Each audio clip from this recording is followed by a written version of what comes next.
Hey guys, welcome back to another episode of Let's Be Raw. We're on season 2, episode 10, and we got a really great, I always say this, all of my topics and all of my guests are absolutely amazing. But this one right here is one of those taboo conversations that a lot of us, I'd even say 9 out of 10 of us, do not want to talk about. We do not want to pull back the veil and have authentic conversations around this. Today's topic is pretending to be rich. The power of saying I need help. Y'all also know I do not introduce my guests. I believe that every woman that I bring on this show is powerful within their own right. They have an amazing voice and even more impactful story. So I want them to always do the honor of introducing themselves to the LBR community. Now, what I always preface is Let's Be Raw's platform is not about what you do. It's about who you are. So will you do us the honor and introducing yourself to the LBR community? Oh my goodness, I want to cry already. I feel so good already. I am Darvinique Hawthorne. I am CEO and founder of Bridge Talent Training. I'm a mother, an entrepreneur, and a soul sister. I like to connect with my sisters by the soul because I realize in that core you can really grow and bloom. So I'm a soul sister. Family? Talk to us about family. Family? Kids. I have 2 children. Got it. I'm like, okay, yeah. I'm like, family. Wait, hold on. I'm like, my sister. I have 2 children, beautiful daughters that just give me the power to keep pushing because I feel like I am one of their greatest examples. So, that somewhere keeps me strong. Keeps me strong. But then, there's those times that I have to be vulnerable with them and let them know, mommy's sad. I don't got it figured out. I'm broken right now. Here's another apology. Right. Yeah. I'm always apologizing to my kids. It's amazing. Out of every woman that I have interviewed thus far and that have children, how we have all found ourselves in moments of having to apologize. And why it's so profound, even though it's not our topic, this is why I love that we can start something out and everything, we think it's on one thing, but then it shifts, right? But what I love is how women today, mothers today, can apologize, be okay with it, because I didn't experience that. Wow. Yes, me neither. And that's what I hear from a lot of women is their mothers, and again, no fault to them, it's why am I apologizing when I put a roof over your head? You have lights and all of that. No. So not to divert from what we're going to talk about, but I just wanted to, the fact that you would even be able to say that there are days and moments where, and there isn't any shame with that. No, that's actually how I started saying I need help. I started from apologizing to my children. After me and my kids' father's divorce, I was trying to be the strong woman. I don't say I'm strong. I'm resilient. I'm persistent, but I'm not that independent. I need a partner. I want a partner to do life with. Not to say I'm in I need them because I want them to carry a load with me. No, it's just better. You realize you do better when you're together with somebody. And I discovered that with sisterhood, how strong I feel in sisterhood. But to bring it back full circle, apologizing to my kids because I was at church one day and the pastor was talking and he talked about apologizing, but before he got to that point he said, you need to let your children know you don't have it all together. And he wasn't just talking to me that day, it was just a word that was coming forward. And I cried. I was broke like a wilted piece of lettuce in that service. I just was gulping my throat, gut in a snot. And I came home and I apologized to my children and I gave us all a reset. I don't have it all together. I'm still figuring it out. I'm scared a lot of the time since our divorce, and I know it's affected our family in this way where we're playing all sides. And to be honest with you, Deanna, I apologized to my kids the day before yesterday. What did I apologize about?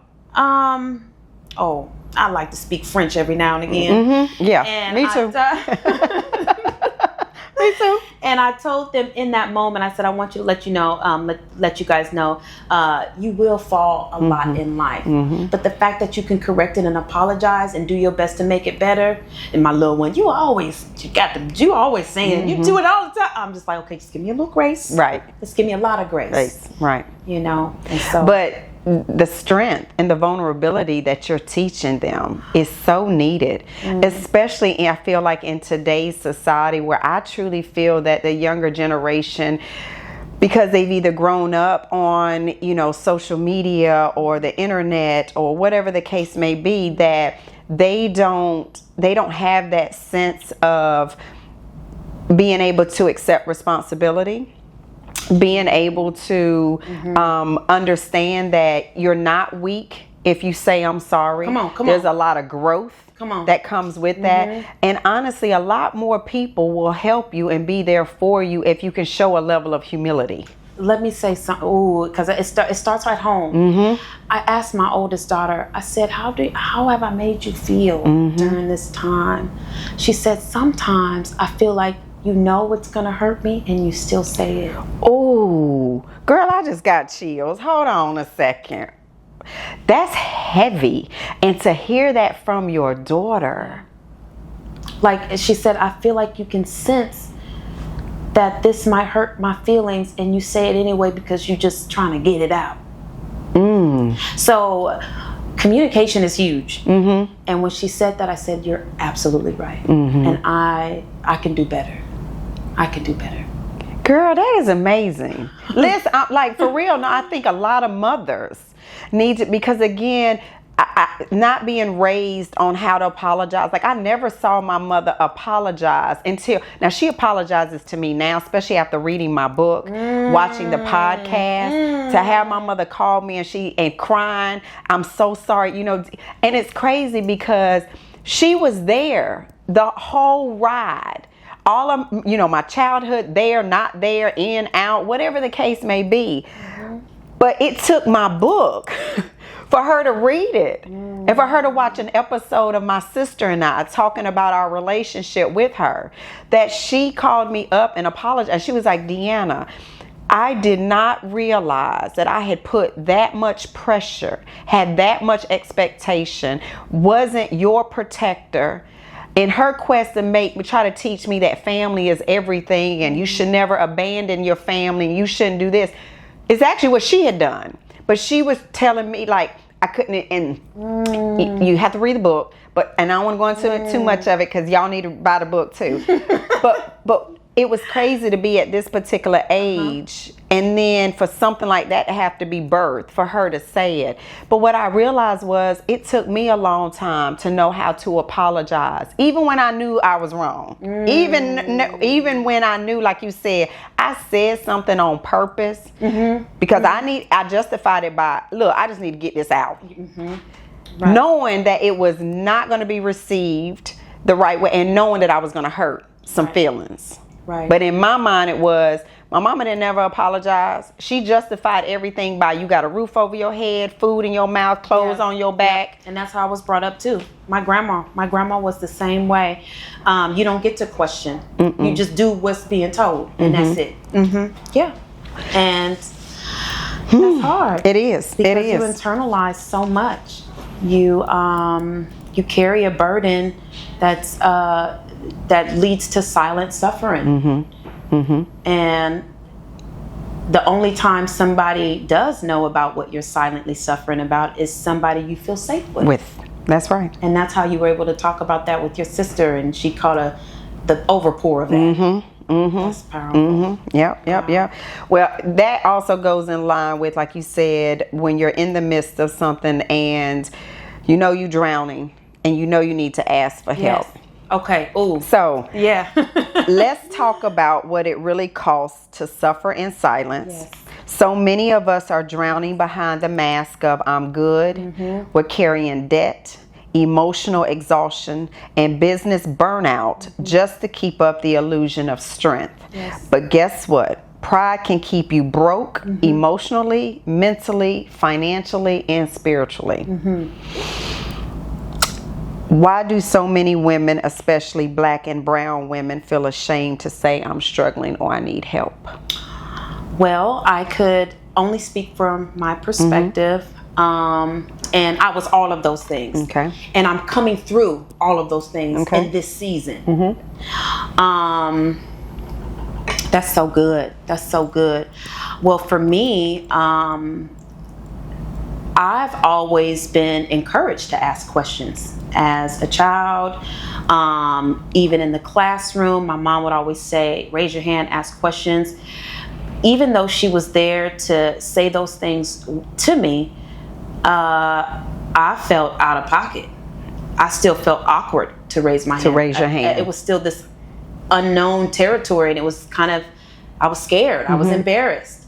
And then going through marriage and dealing with abuse emotionally, physically, financially, like all of those things, all areas of abuse, you learn through that relationship, or you start getting accustomed to, if I ask for help, I'll be shamed for it. And that's what took place.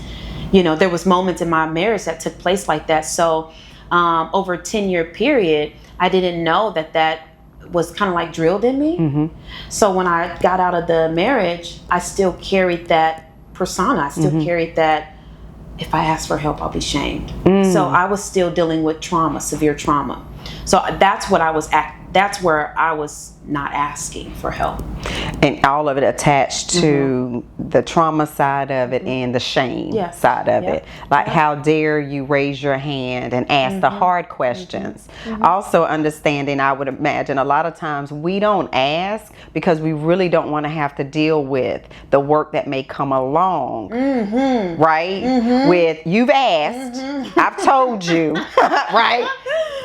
Process this and now deal with it. We want to know, but we don't necessarily want to do the work to be able to get to the other side. Yes, and that's what I'm realizing too.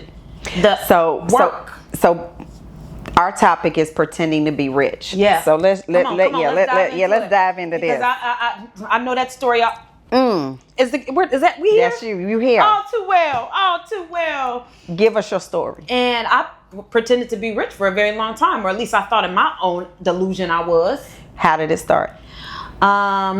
Well, I did experience a level of wealth in my marriage, and I tried to maintain that after. Yeah. Like so let's go back to, because it was 10 years. Yeah. So that's a long period of time. Yeah. So from the moment of meeting him, was there wealth already in play then, or y'all built it that together? Was something that kind of accumulated throughout the work and the marriage and things like that. Okay. And then, now we always have two different stories, but I'm gonna speak my side, just because I knew I was silently suffering within the marriage, but we looked like the perfect picture for the whole 10 And honey, years. you are not alone, because I know some people behind, very close, that what's showing up on social media is not the real deal. Yeah, I didn't do too much of social media while I was in my marriage. It was just too. I was heavy. I was too burdened. You might catch a glimpse here and a little splash here, but it wasn't like what people see me as now. How early or late in the marriage did that shift happen, where now it's like, oh, we are doing good. We the Jeffersons. We done moved all the way up. Life is good. Financially, we're healthy and all of that. We were never. Never. At least in my mind, we weren't. Okay, so we'll break that down. Yeah, it looked nice. I wasn't married to the best person. To everybody else, we looked like it looked extravagant with what he would do with everybody else, and then would limit what we did or what he did for me inside of our home. Okay, so give examples. He would take out 14 people out to dinner and raise a bill. And flamboyant the dinner, while I was at home, and I didn't mind taking out, having a good time. So he created. I don't even want to talk about him like that, but I think his family. He created this perception like we had it all, but behind closed door, he would talk to me. He would be stressed, and I would hear the stress of it all. And so I think that was the biggest thing that pulled on me. So, okay, because I need to pull this out. Yeah. Right? I know it might be heavy, and this isn't about him, but No, it's not. he's so intertwined into your story, right? That we can't skip over it, right? In order to birth it out, and more importantly, because this isn't for you, because it sounds like you've gone through some healing, and you're still going through healing. Yes. It's really for that other woman that's on the other side of this camera. Okay, right? Come on, let's shift the let's right. That's yeah. In it, sees it, doesn't want to recognize it, believes she's the only one that could possibly be even experiencing this. Not alone. And now she's in the trenches and has no idea. One, how did I get here? Two, how do I start climbing out? And three, how do I make sure I'm never back in this situation again? Yes. Okay. Yes. So with that mindset, let's birth this story. Come on. Right. Yeah. So you met him. From the moment you met him, did he come at you that way? Did he wine and dine you? Oh, yeah. Okay. Absolutely. Right. And I never really wanted that. I know this sounds really, really crazy, but back when I was in college, when we initially started like really hooking up and dating, I was on my own spiritual journey. And I remember God speaking to my spirit, I need to teach you a level of self-sufficiency and independency. I lived with my mother until I was in my 20s. You know, you ain't got no man, would you stay at home? That's right. You know, and help us pay the rent. Right. My kids are still doing that. Yeah, you know, you pay your portion. Right. And then I met him, and then we started dating. And because we were in the church, we couldn't fornicate. So that was another pressure wrapped around, let's get married. Okay. We had an itch we needed to scratch. All right. Let's be real, raw and authentic. It was it was a rash. You needed that ointment right away, right? And so that's the route we took. But and you know, he worked, he did a lot, he was a truck driver. And so he had a nice decent income, and he showed me that prior to getting married. And so he was like, you don't have to worry about anything. And he comes from a background where the women stayed at home. I didn't want that for my life. Got it. I wasn't ready for that. I didn't want to settle down yet. But when you play house, the baby appears. That's right. So that's what happened. And that's where the combat, that's where the friction began. Started. Yeah. From you, he's wanting I don't want to be a stay-at-home sit wife you right down. now. Yeah. Do what I've been In my used to. 20s. Yeah. And you're like, no, I'm still trying to figure out the woman I'm supposed to become. Yep. Right. Yep. And I just allowed so much stuff. I just allowed the yeses when the nos should have been there. And boundaries are not a bad thing. Right. They're a sign of self-respect, and they're a sign of I care about us enough to put these in place so that we both can have satisfaction. But it was a tilted scale. So you touched a little bit on a lot of different emotional, physical, mental, and spiritual abuse. How far into the marriage did that occur? Early. And you were there for 10 years. I was there for 10 years because Start and stop. Start and stop. Yeah. And mind you, I wasn't the perfect picture myself. I was kind of rowdy myself in my 20s. You're like, come on, you can get it. You want me? I'll hit you back. Right. You know, and I did. Real hard. Yeah. And so, you know, that kind of went, that's terrible. No, it's not. Went back and You forth. hit me, I'm going to hit you back. Yeah. Period. And you don't need to be brave enough, in my opinion, to even go to sleep around me. Yeah, go ahead, that part. I ain't going to go on camera and give away that if I ever had to invoke my acting skills. Let me tell you, it was nothing but my faith that kept me from getting fatal. Yeah. That's it. Yeah. That's it. So, and we were both young, and it was a lot of unresolved, separate things that we didn't deal with as individuals that came out in the marriage. Okay. So, yeah, that was a lot. So, pretending to be rich, you're in this marriage, and like you said, he's doing all these things externally to give this illusion. But then he comes home to you, and now he wants to unburden himself with this $1,000 bill for this and $500 bill for this, or whatever the case may be. And would he ever consult you before, you know, kind of making these particular external decisions? No. Okay. Okay. Was did y'all share, y'all's income resource? Like, did everything go into one account, or was things kind of separated? Everything was separate. Everything was separate. Things were separate. So he could do whatever he wanted to. Well, that was his motto. I'm the man. I pay all the bills. You shut your mouth. Ooh, that sounds like you heard that. That he actually said that. Yes. Yep. Yes. Yep. And I was like, this is not my life. This is not, I'm not supposed to be here. This is not, and I probably shouldn't say that, because I didn't lose anything. I learned so much in that marriage. I learned the do's, the don'ts, the wills, the won'ts, and speaking up and setting healthy boundaries. Did y'all lose anything at any time in the marriage with this whole pretending to be rich, doing all this stuff externally? Yeah. What'd you lose? Property. It ended in, we're divorced, you know what I'm saying? Strain. Family. I think that was the biggest thing. When family gets involved, about who does what. When we're not talking together personally, we're going to outside family and then coming back with the information and then trying to give it to each other like that. And it wasn't really us giving us, it's like, this is what I'm doing, this is what you're doing. So it was just a mess. It's like a spider web. What year did y'all get married? 2010. Okay, so then 10 years into it, 2020, pandemic time frame. Yep. That's when you divorced. Yeah, that's when the divorce started. Yep, that's when it started. Is it officially over? Yes. How long did it take? 3 years. Yeah, I'm hearing that. Like, side note, like, good God, it takes, like, you could put a wedding together in 30 days. And it take 3 years to get up out of it. Yeah, because they're going through what you own. What does he want? What is he saying you can't have? And then it's all about finding that balance in between everything. And I had one gentleman say, if you want to just walk out clean, this can be done in 1 day. And it wasn't. No, you not. Right. 10 years. Yeah, I'm like you. Yeah.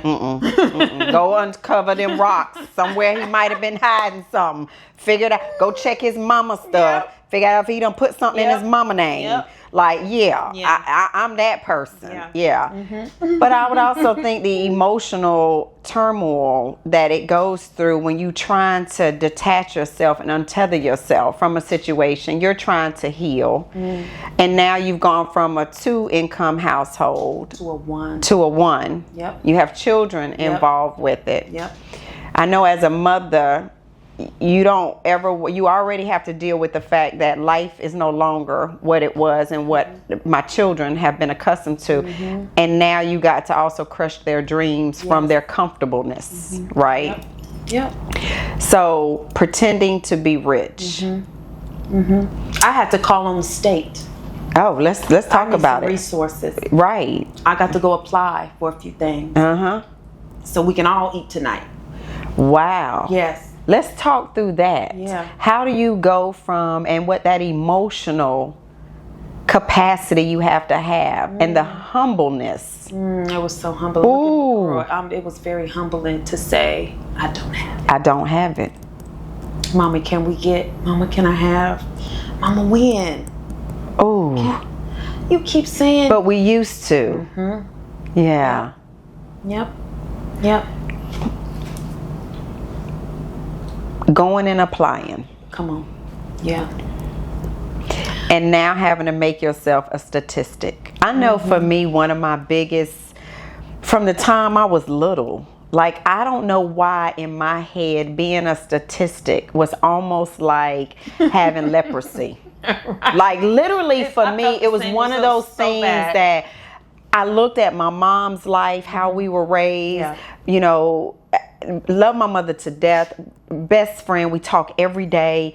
But at that particular moment, here was a woman that had 4 kids by 4 different men. She was in a relationship, sometimes single here, working 2-3 jobs. Sometimes we were with her, sometimes we weren't. And all I saw in all of that is so many different statistics. And I was like, all of this I will never be. That's not gonna happen, that's not gonna happen, right?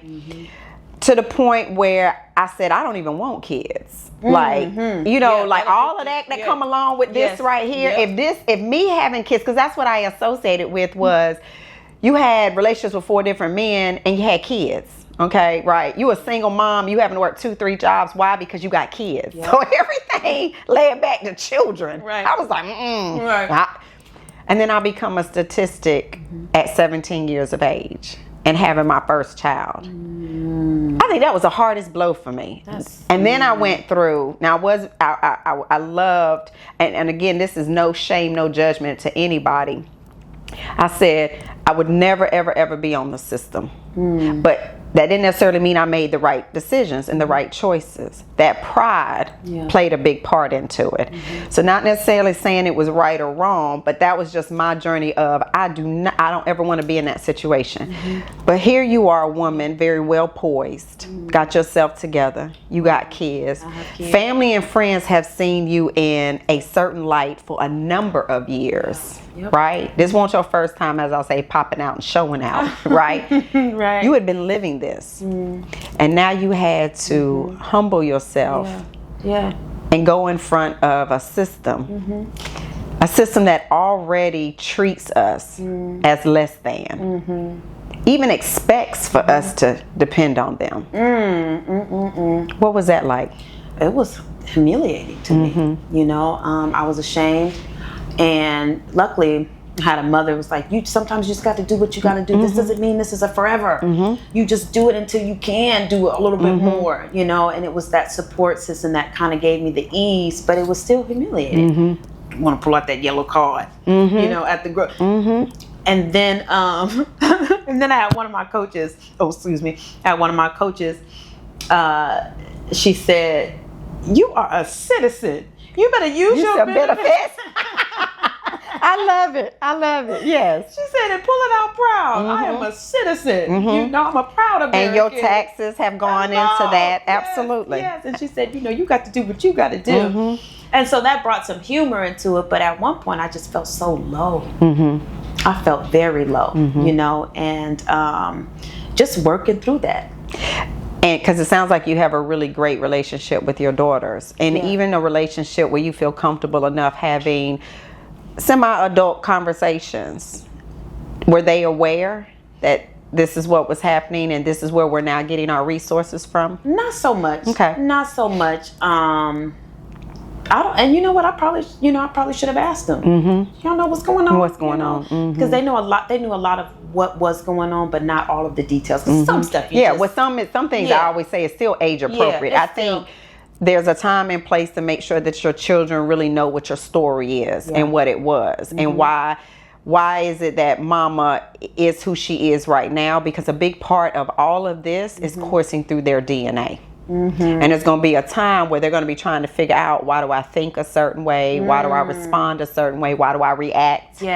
Why don't I communicate a certain way, right? And it's going to be traced back to you. That right there. So that is why I'm open and I'm vulnerable and I'm trying to be as transparent as much as possible, because I knew for myself, I traced back my social upbringing and why I did certain things and why I am certain, you know, the way I am. And a lot of that was what I saw. Some of it. Our environment shapes so much. And so I'm learning to be vulnerable in a way where they understand it's okay not to have it all together, but at least we can see you pull it back up and you get back up and you're going again. And so. Did you lose family and friends once not just from the divorce from that, because that's a natural thing, everybody now picking sides or whatever, right? I'm talking from the standpoint of they had seen you in this light for so long. Like I said, from a financial standpoint, did you lose any family and friends where like now all of a sudden maybe you couldn't do anything for them? Or no. That's good. No, I didn't. And the reason why I asked is because most of the time for a lot of us, you know, I said this even on your intro, how in the current climate that we're in, when it's so easy on social media, everybody seems to be doing well. Everybody has their life together. You know, everybody celebrates the car and the house and the travel. I'm still trying to figure it out. All of that. Stuff. And again, how we're so comfortable sharing everything else about our life, but not our financial situation. And a big part of it is because most people we don't want our family and friends to know. If that's what they've seen all along, that shame, that humiliation, that, oh, you know, you just make bad decisions. So that's why I asked. So that's powerful that you didn't. But there's so many other people out there that they're stuck in that rut. And don't ask for help. Now, come on, we got to talk about that too, because I was not asking for help during this since 2020, since the divorce happened. I wasn't asking for help. So you still doing what at this point? Still showing up as if showing up in thin as a plastic sheet of paper that you could see through. Wow. And I met a coach.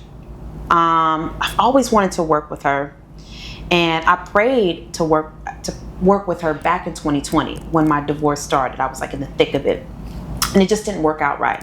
But an opportunity came around where we started working together, and this is where the mask really came down. Okay. When you got somebody who has to come into your home. Ooh. Yeah. Yes. Okay. So she was at this amazing hotel. You know, she's doing well in her life, and then she goes, they're getting ready to, the hotel was closing down. They're actually shutting the hotel down. It's going out of business for whatever reason. She was like, can I come to your place? I'm going to have to come to your place. To do your coaching session. To do the business. Oh, do the business. We were supposed to partner in business. Okay. What started off as business became mentorship and sisterhood. Okay, got it. It became full circle. And I was traumatized already. I said, I couldn't even... Wait, but this is my house. I got to let me fix and it was too late because here she is knocking on the door. I said, well, here it is. Yeah. At this point, I can't even hide. This is where I live. This is what's going on. This is my home. Take off the entire mask. Yeah. And that's when she was saying, you need help. Wow. You need to say, I need help. So describe this. Like, I think this is so key. This coach coming over. What does she walk in? What does she see? What is it that hit her so hard that she said, you need help, Darvinique? It looked like I just moved in there. Everything was just shambled. Everything was... Stuff still in boxes. It just was, stuff still in boxes. I had at the time, a little piece of furniture, you know, and it was getting woe down. The kids was rolling on it and all kind of stuff going on. And, she didn't judge me. Oh, how just that one little act of human kindness. I am not here to be your judge and jury, sis. Yep. She started looking for solutions. She was like, okay, what can we do? Come on, what you got? What do you know how to do? Come on. You know, we wind up crying together, praying together, and we begin to help each other in certain areas in her life. Right. But and I was just like, she was like, you have to start saying you need help. She said, why aren't you asking for help? And I said, this is a very vulnerable time to even have you in here. I'm afraid, I'm scared of being judged. I'm scared of you seeing what needs to be fixed and being judged on that. Because I've had it happen to me before with my husband and with the woman I thought would have been my sister. And so I stopped letting people in my home. I stopped letting people know this is what I'm lacking. I could use some support in this area because I was judged so hard. So I know we talked a little bit about the husband side of it. I don't want to skip over because I think the platform is also about not just helping women birth and share their story, but it's also to be able to make it so that women truly can feel safe with each other. And you can hear somebody's story, and even if you internalize it and say, well, if it was me, but you don't have to verbalize that. Right. You don't have to show it in your actions. Because one of the things I feel, and it took me a long time to understand why God gave me a gift where I could sit with meet a perfect stranger, and within 5 minutes, they ready to share their entire story with me. And at first I was so put off by that. Like, I did not ask for this, right? But then as I really started realizing that gift, and I'm like, Deanna, there's something about you that makes them comfortable. It made me lean more into it because I'm like, everybody has a story. They really want to tell it. Yeah. They want to release it. They want to unleash it. They want help. They want help. They want help. Usually when people talk about something, they're crying for a solution, but they don't know how to say, I need a solution to this problem. And sometimes they don't even know how to articulate it. So they might stumble over their words, but that's the time for you to just be able to help them unpack it, process it. And what I like what you said about your coach was, even when she came in, she looked at this as, let's take this piece by piece. Yep. Right? Yep. Because when we're in certain situations and there's 10 things going on, number one, all 10 things didn't all happen at the same time. Yes. So I always say you can't eat the elephant in one sitting. Why? Because the elephant is huge. Yes. So you have to take little pieces of it, eat, chew it all the way, digest it, process it, make room for the next piece. Right? It's the same thing with healing. So the fact that she came in and said, okay, what can you do? What do you have? She was breaking it down. Yeah, she was breaking it down. Which then made it so that she was starting to break you down. Yep. And she was sharing her resources. This is what I did when I started. This is what you can do. You can package it the same way. She was like, I even give it to you. You can just take it and white label it.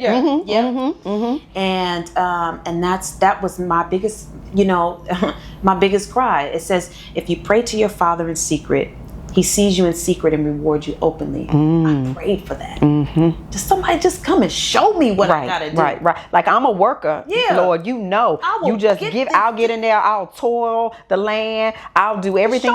Just show me what to do. Show me what I gotta do. Yep. I'm not asking for that person to do the heavy lifting for me. Yeah, exactly. Just show me. Yep. Just show me. And she's showing me and still showing me. The friend prior to that you had that trauma with. Yeah. How did that show up? Multi-million-dollar couple here in Houston.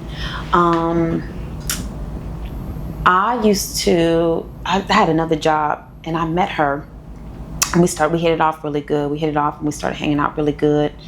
And I started going through turmoil in my marriage. And I said, I need a place to stay. We just got into it, blah, blah. And I went over there. I stayed with her for about 5 months. And I was in such turmoil. And I apologize, but I left the room a mess. Your atmosphere is a reflection of what's going on inside. And so the room she let me stay in for the time that I was there was atrocious mess. And I knew it. I just was trying to gather my thoughts and I was overwhelmed and it didn't work out. So eventually I moved out. But while I was there, I felt judged. I felt like less than. I felt like a servant in her home. And she later apologized. She later apologized because after that particular situation, like during that time too, she asked me to stay with her because she got pregnant and she was feeling sick. And I helped, nurture her and stuff like that. So we made amends and stuff like that, but that traumatized me. Yeah. That left me like, I'm never letting anybody in again. Of course. God said, yeah, you is. She's on her way. The coach. Right. The one that's going to really get you right. Another one of those, they're here for a season, not a lifetime. And being able to, in that moment, take what you could from it and apply it later on. The fact that you didn't close your heart off. Because that, unfortunately, society-wise, already pits us women against each other. You don't even have to go looking for it. And society just says that women can't play well together in the sandbox. It's a lie. And I feel it's even worse when they talk about it. They feel that it's that way with us black and brown women. That's such a lie. We connect way better than any other culture, in my opinion. When you think about how we can make movements happen in a blink of an eye, how women got behind Kamala. Yeah. Hello, come on. Listen, how we are able to come and be a force. Yes. Like and I say it's not even a hurricane. We literally know how to become the tsunami. Now, do we have our bad apples? We do. But I even think in those situations that it's just trauma that woman has gone through, and maybe she hasn't experienced a true sisterhood. And so even in that moment at your lowest and everything, she might have had good intentions of thinking that she could help, but she really didn't have the bandwidth to do it, the capacity. Yep, I think that's what it was. Yeah. And when years went by, I felt bad that how our relationship ended, and I just prayed about it and let it go. One day I get a random phone call, and she said, "I just want to apologize for the way I treated you." She said, "You were there for me when nobody else was. You was waking up at 4 a.m., coming to my rescue, cleaning up my throw up and my passings because I got sick. And you not once did complain." And she said, I shouldn't have never did that. And I'm sorry. It's crazy because I had a girlfriend that we were really close. This was back in North Carolina. Traveled together as couples and everything. We had a situation that happened where, and this is some transparency for you, where I was going back. I moved here to Texas and I was going back home. That's when my mother had truly gotten diagnosed with bipolar, manic, anxiety, all of that. And I'm being the oldest, I was still trying to process because I didn't understand all of those diagnoses. Right. Also, I'm looking at the woman that I had known all my life being strong and independent. I literally thought my mama was faking it. I was like, she need to snap out of this. Like, this right here is not working. You know, all of that. So I'm going back home, and she was gracious enough. She would always allow me to come because my mother didn't have a place for me to be able to stay. Right. That was another. None of my siblings had anywhere for me to be able to stay. So I would come home, try to check on my mom and everything. And so her and her husband had a house. And they would even be so gracious as they had multiple vehicles. So they'd be like, "Oh, Deanna, you don't have to get a rental car. We'll give you one of our vehicles." Long story short, during that particular time, I'm communicating with both of them as far as what's happening. I'm an emotional mess. And unbeknownst to me, she had started sharing some issues that she was having in her marriage. And so I thought I was encouraging, saying, "Girl, your husband ain't going nowhere. Everything's great," or whatever, this, that, and the other. So in the communication, the next thing you know, she's accusing me of having something going on with her husband. Like, I'm literally at their house. Yes. It's a whole big deal. It's a big, huge blow up to the point where I'm now calling my best friend that's in another city. Like, it's 10, 11 o'clock at night.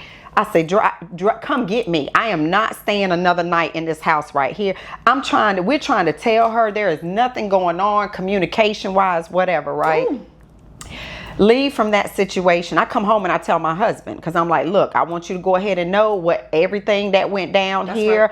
There's nothing that happened." But I also didn't know how far in her head that she may have felt about it and what that could happen, right? So I was so broken from it because I'm like, I'm not that woman. Right. Like, I would never go into another woman's home. Come on. You done invited me in your home. And I need your help. I need your help.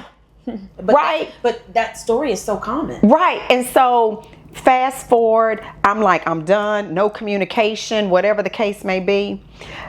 Years later, and I mean years later. So we moved here in 2008. This probably might have happened maybe 2010. 2019. Almost 10 years later, I have my podcast called Boss Up or Shut Up. Actually it's a radio show. So I'm at the radio station. It was the same day that I was scheduled to have a whole different session or a topic and guest was when Kobe Bryant and his daughter had died tragically, right? And I remember the night before when the story broke, I don't even know why I'm an emotional mess, but all I kept thinking about was this father on this on this helicopter with his daughter, and what could have been happening in that moment where he is trying to protect his daughter, hold her, comfort her, knowing that life as we know it is done. It's over with at this point, right? And he has to be her protector. And I thought about my husband and my daughter. And I was like, oh my God, like it became even more profound, the relationship that them two have. Because I was like, if there's any way that my daughter would be in that situation, I would pray that she's with her dad, because I know. And so the next day I'm a ball. I'm a mess. All I talk about on the show is exactly that. Talking about just life as a whole, how we don't know the day and the hour. We don't know any of that. How, relationships, father and daughter, like I'm all like crying, like I'm just a mess. Yes. Right? Yeah. I leave from the studio and I get this telephone number, random 919 number. First of all, didn't even know she was following me on social media. Did not know that. Did not know that she was not only following me, but also tuning in every week to my radio show. Because we had no contact since that whole episode. And I was so hurt because at that moment, I felt like the audacity because my character was now being, and one thing I'm about is my reputation and my character. Come on.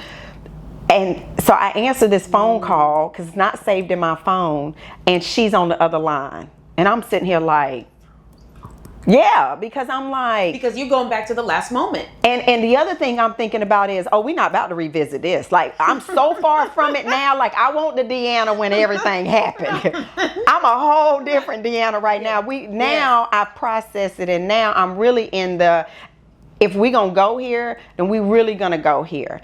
And what I realized is that she was going through so much pain because she had found out about some infidelity. She was questioning her own worth in her marriage. And everybody was everybody. I was collateral damage. Yeah. Everybody is a suspect. Everybody. It is true. And I was sitting there like... Then I started questioning, because then I was like, well, why would you ever want to even invite me into your home? Why? And so I lead all of that to even say that I think that it may be in her quest of trying to be there for me, she wasn't really ready and prepared for that, because there was so much other stuff going on over here. And I think I might have even been a distraction. There's somebody like, you're in the house. I don't necessarily have to deal with this situation over here. But then all of a sudden, the situation hits you head on. Yes, yes. And I was walking into the bank. Good. I stopped. I said, let me go back and sit in the car. And we had like over an hour conversation. And I got the apology. Wow. And then she said, Deanna, I think what hurt me the most was I felt like, based on our friendship and the number of years, I didn't feel like you fought for our friendship. Why didn't you come and keep trying to call me and say it wasn't you, explain this, that, and the other? And I told her, I said, I just couldn't in that moment, because I couldn't understand how we had gotten here. Yeah, that's a big jump. Yeah. But what it did, and that's why I can understand how you went from that situation and then you go to, I'm never, ever going to be in that situation before. I'm never going to trust. Because for 10 plus years, I would never stay at one of my girlfriend's house, especially if she had a man in the house. Even my best friend, who I love her husband, like that's truly my brother all day long. I don't want to stay, like I don't want to be at your house if you're in a marriage, if you're in a relationship, if your boyfriend said, or husband, if you're I'm coming to stay for a couple hours and I'm leaving. Right. And if he's at work, I'll stay a little longer. But the moment he comes home, I'm leaving. Right. I leave. Even to the point where even my best friend, she was like, Deanna, she was like, you are not getting ready to go get no hotel. But it took years of me. Now, I will say this. I'm still not comfortable where it's because of the trauma that was inflicted on me with that. It made me now make it so that I'm like, there's only a certain number of women that can stay in my house. I'm the two best friends and my sister. Let me tell you something. That's it. And now I probably never gonna change from that. Right. But I think that there's that part of that trauma that you say, and again, it comes from safety. Yep. Come on. Now, it's even to the point where from all of that, I got one girlfriend, best friend, whose husband is an attorney. And so anytime I got attorney questions, I'll always reach out to him.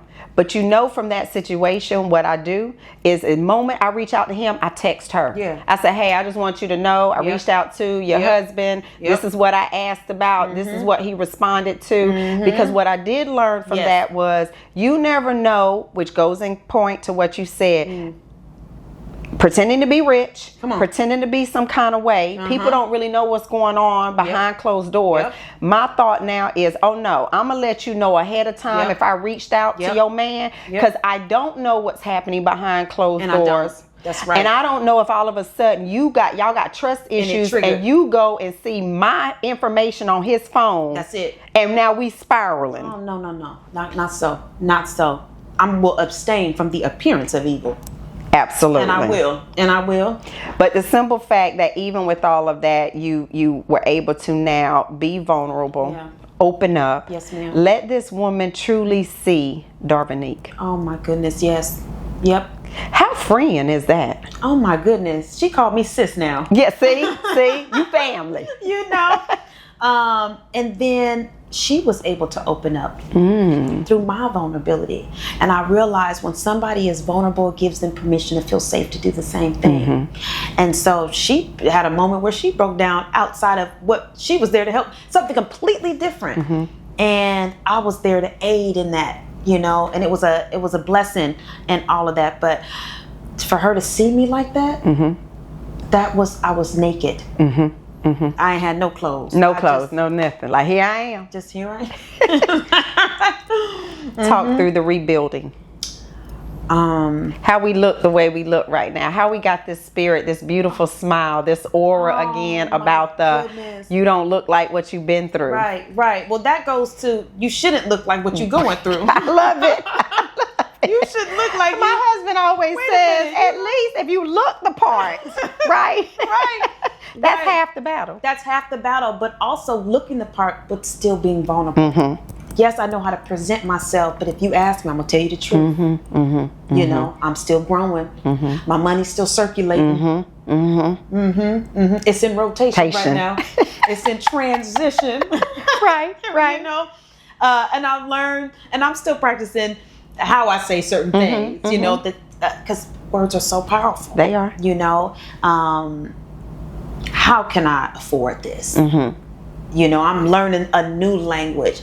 I've been really big recently on affirmations. I love affirmations too. Affirmation after affirmation. I got my daily decrees, my program. Like, anytime I feel, because what it is I didn't have, or let me not say I didn't have, I didn't used to use the strategies I had to combat the old thinking. I didn't use them. That's a rewiring. Yeah. And that's hard for a lot of people to do. It is easy to stay in that bad behavior. It is. Or to revolt back to it, to, you know. I have to get myself up, literally. I got to jump out the bed. Because if I stay in here and it's getting close to 10 o'clock, I'm going to be there all day. I'm not going to get up. Yeah. I'm going to start sliding down the wall. Wow. Yeah, I'm going to start sliding down the wall. So you physically have to say, girl, get your... And start swinging. Up. Yeah. Hit the air. Shake a dress on the rack. Shake something, move something, flip the rug. I can only imagine. Boy, there was a camera up in there. It'd be like, is there an exorcism going on up in here? I'll be flipping stuff around, girl. I'll be rearranging the furniture. Okay, that feels fresh today. So that might just be that might be a good idea, ladies. If you over there and you just like, I don't know what to do, I'm feeling some kind of way. Yeah. What you say? Shake the rug, shake a dress. Yeah, move the clothes around. Move the furniture. Window. Yeah, vacuum, light a candle, like clean up, rearrange the furniture. Do something. Turn some music. Go outside. You got to move around. You got to get out of the rut for real. I love it. So that's what I've been doing, and my mentor, who's been really coaching me, she's big on that. She said, you have to have a strategy.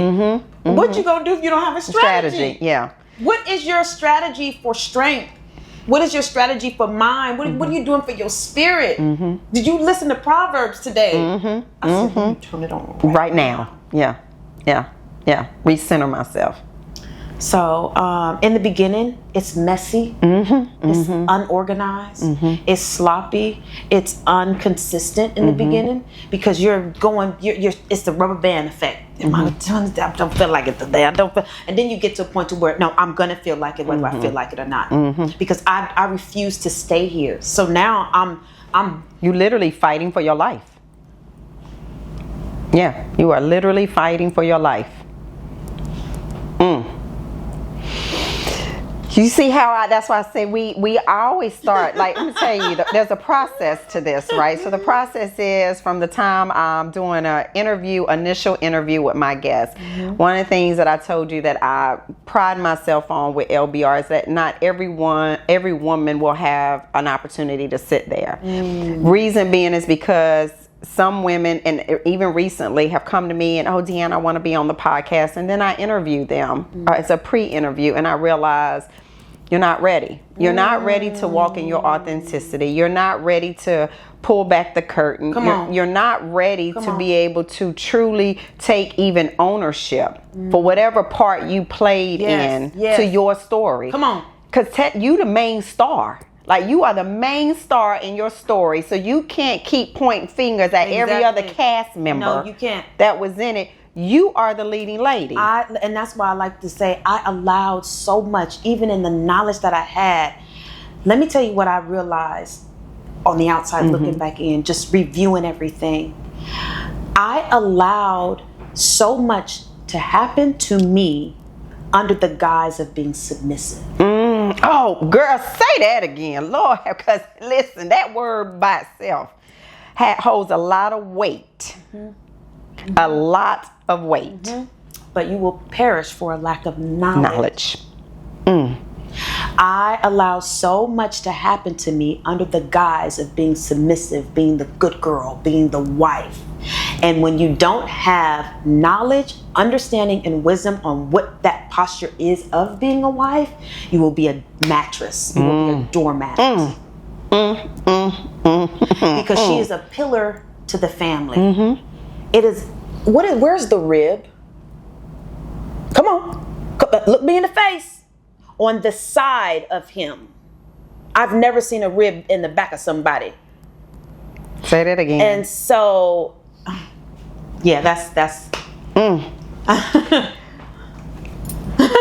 I always give them questions ahead of time. I say, this is what our topic is. Yeah, I don't even remember. I know.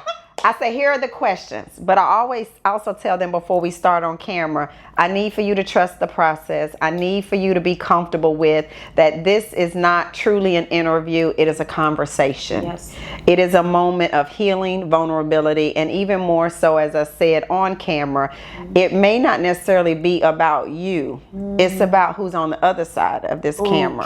Can I jump? Yes, please. Say you need help.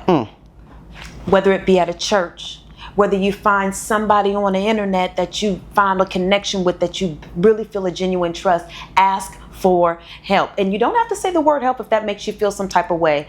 I could really use your support in this area. I like that. That's what I do now. I like that because, again, us help black and brown women, how dare we ask for help? Yeah. How dare we now not be strong and independent, right? Self-sufficient. All of that. You know, Taraji said it. She said, take the cape off. I think she did like something like that. Take the cape off. Take it off. And I love taking it off. I think I walk on it every now and again. Yeah, I tell people now, I'm so trying to lean into this whole soft girl era. Yeah. I'm trying so bad. I'm like, baby, look, I'm ready to start handing this over. Yes. Like, I've been the boss. You know, I've been the leader, I've been the VP, I've been the president, all of that. Now, I just want this soft landing. And a big part of that is exactly that. I need support here. Yes. I need support. I need for you to listen to what I'm saying. I don't need for you to just assume that I know what's going on and how to handle certain things. I'm tired of being put in that situation. Now, I want to be the one to show up and say, I don't know what you think. Right? Because now what I get is, so what we gonna do and how we gonna do it and when we gonna do it. I want to be able to say, I don't know, you tell me. You know, I worked with an awesome business owner. Shout out to Ashley Tolliver Williams. All right, yes. She was so amazing. She was so dope. Business owner. A salon.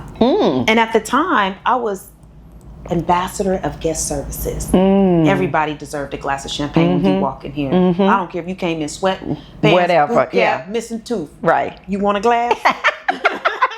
Here you go. You know. Right. And her biggest thing was, I need you to figure out how to figure this out first before you ask me. And she was really big on education.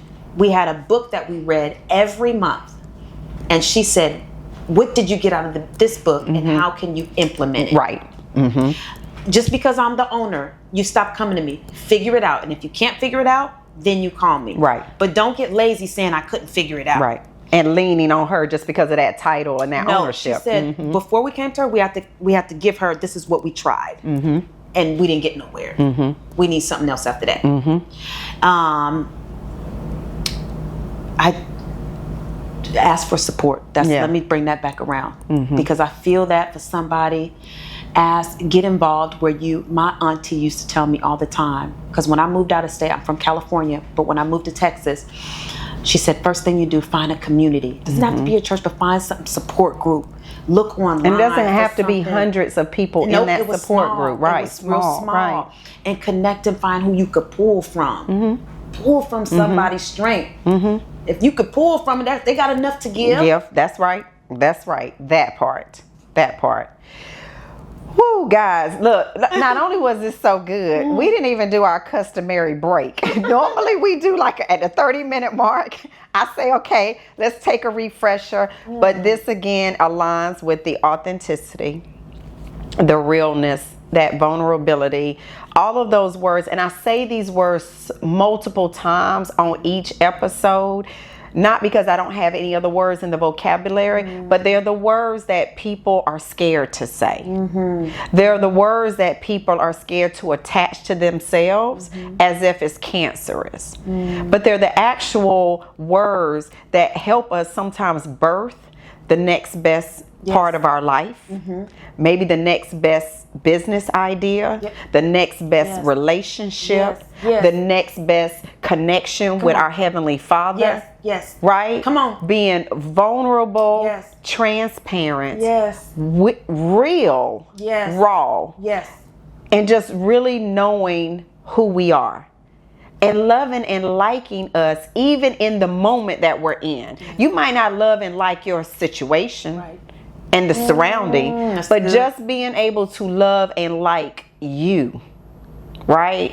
And so that's why I constantly say those words, is because I also feel that, science tells us, right, you start hearing something enough times, it becomes a feeling and an emotion. And humans, as just our DNA, everything about what we do is always connected to us emotionally. Does it feel good? Right. Am I okay with it? Right. Am I safe in this?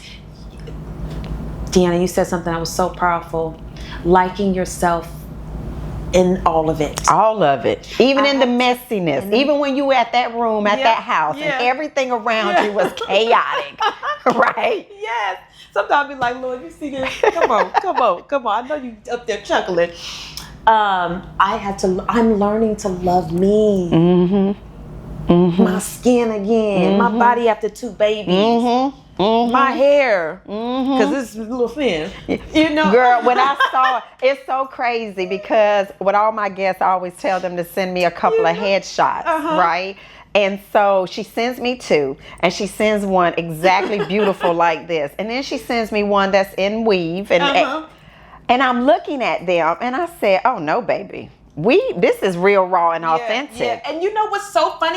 No! So when I put her, look at it. When I put her up here, I got to look like the. Honey. Yeah. I was like, no, ma'am. And I tell you, I promise you, I was battling. I washed my lace front today, and I said, I don't want to be covered up. Something's feel masked if I wear this. I promise you. I said, if I put this wig, I'm gonna feel like I'm smothered. Yep. And I really don't like wearing wigs anyway. I've always been like that since I cut my hair. I said, I want to be open. I want to be able to hear my own thoughts, and I think a wig gonna stop it in my own thoughts. Yep. So, ladies, and even gentlemen, if you guys watch this, start loving yourself in the season that you're in. That was the big thing too, to my healing. Acknowledging that it's messy right now. I don't have it all together, but I still love me for me in the midst of this mess. I'm still spiritual. I'm still powerful. Because a lot of people in those trauma moments, they either go, a lot of times they either go very extreme Yep. with their religion, Yeah. or they completely disassociate themselves from yeah. it. I did. Right? I did. Because in those moments, a lot of times, what do? We question God. We question, why did you put me in this situation? Why did you allow this to happen to me? I did everything right. I went to church every Sunday. Like, we start justifying, how could God have allowed this to happen? So you see it. And I saw it with a couple of my friends. They went through something so traumatic, and it was either complete extreme over here, Bible toting, somebody that used to not be judgmental at all, now became extremely judgmental of everybody around them. Or the ones that say, you know what, God abandoned me during that situation. Apparently it's all on me. So I'm not going to lean on that anymore. I'm just going to go up here, figure it out all on my own. So the fact that even in all of that, you still said, I still have my faith.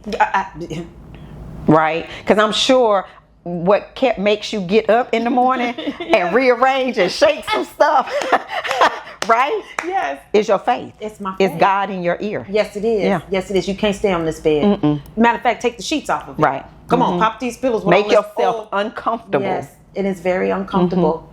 It is a fight against my flesh, really, because I want to lay down and wallow in whatever I'm wallowing in. Yeah. Yep. Wow. Yep. Well, guys, what better way? She actually already did what I normally do, which is looking into the camera and giving some amazing words of advice and encouragement. Thank you all for tuning in for another episode of Let's Be Raw. Thank you, Miss Darvinique, for, again, the vulnerability, the willingness, the call to action for coming on, and just being unapologetically you. Oh, man. Like, that's what a real, authentic woman is. Aside from everything else, just being unapologetically you. Thank you for seeing me. Absolutely. Thanks for watching. Absolutely. This was wonderful. Guys, next week's episode is Silent for Survival and the Cost of Staying, the Courage to Leave with Laura McLaughlin. Make sure you subscribe, like, share, and comment. And until next week, continue to be the best version of yourself. And as Miss Darvinique said, ask for help. Bye, guys.